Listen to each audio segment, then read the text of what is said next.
নমস্কার বন্ধুরা, আশা করি আপনারা সবাই খুব ভালো আছেন। আজকে চলে এসেছি একটা টেস্টি চটজলদি লোটে মাছের রেসিপি নিয়ে। এটার জন্য আমাদের লাগবে ফ্রেশ করে কেটে রাখা লোটে মাছ, পেঁয়াজ কুচি, টমেটো কুচি, ধনেপাতা কুচি আর কাঁচা লঙ্কা। প্রথমেই কড়াইতে বেশ খানিকটা সর্ষের তেল নিয়ে তাতে দিয়ে দেব কুচনো পেঁয়াজ। পেঁয়াজটাকে কিছুক্ষণ নেড়ে চেড়ে ভেজে নেব। বেশি গোল্ডেন বা ব্রাউন করে ভাজার দরকার নেই। পেঁয়াজটা একটু ভাজা হয়ে গেলে তাতে দিয়ে দেব কুচিয়ে রাখা টমেটো। এটাকেও ভালো করে ভেজে নেব। টমেটো আর পেঁয়াজটা ভাজার সময় এবার আমি অ্যাড করে দেব প্রথমেই স্বাদ মতো লবণ, তারপরে একে একে গুঁড়ো মশলাগুলো। এখানে গুঁড়ো মশলার ভিতরে লাগবে হচ্ছে শুধু হলুদ গুঁড়ো আর শুকনো লঙ্কার গুঁড়ো। সমস্তটা নেড়েচেড়ে খুব ভালো করে মশলাটা কষিয়ে নিতে হবে।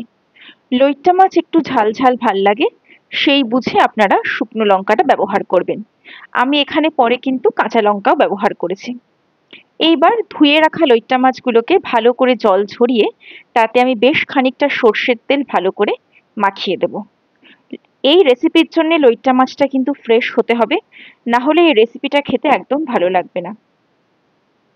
মশলাটা ভালো করে কষিয়ে নিতে হবে। লইট্টা মাছ দিয়ে কিন্তু আমরা বেশিক্ষণ নাড়াচাড়া করতে পারবো না। লইট্টা মাছ খুবই নরম মাছ, আর ভেঙে যাওয়ার খুব বেশি সম্ভাবনা থাকে। আমার এখানে মশলা কষে এসছে, তেল প্রায় ছেড়ে এসছে। এই সময় আমি দিয়ে দেব কুচনো ধনেপাতা আর চেরা কাঁচা লঙ্কা। যে যেমন ঝাল খেতে ভালোবাসেন সেই অনুযায়ী কাঁচা লঙ্কা ব্যবহার করবেন। সমস্তটা নেড়ে চেড়ে ভালো করে মিশিয়ে দিলাম। আমার মশলাও কষে এসছে। এইবার আমি সর্ষের তেল মাখিয়ে রাখা লইট্টা মাছগুলো দিয়ে দেব। লইট্টা মাছগুলো দেওয়ার পর খুব আলতো হাতে সমস্ত মশলা আর লইট্টা মাছ ভালো করে মিশিয়ে দেব। মনে রাখবেন এরপর কিন্তু এইটা আর নাড়ানো যাবে না। দেখুন খুব ভালো করে লইট্টা মাছ আর সমস্ত মশলা আমি মিশিয়ে দিয়েছি। এবার কড়াইটা না ঢেকে আমি 7 থেকে 8 মিনিট মিডিয়াম ফ্লেমে রান্না করব। এই রান্নাতে আমার কোনো জল লাগবে না। লইট্টা মাছ নিজের থেকে যে জলটা রিলিজ করবে সেটাতেই মাছও সেদ্ধ হয়ে যাবে এবং আমার গ্রেভিও তৈরি হয়ে যাবে। 7 থেকে 8 মিনিট রান্না করার পর দেখুন কতটা জল ছেড়েছে। আমার লইট্টা মাছ রেডি হয়ে গেছে, আর দেখুন যথেষ্ট গ্রেভি হয়েছে।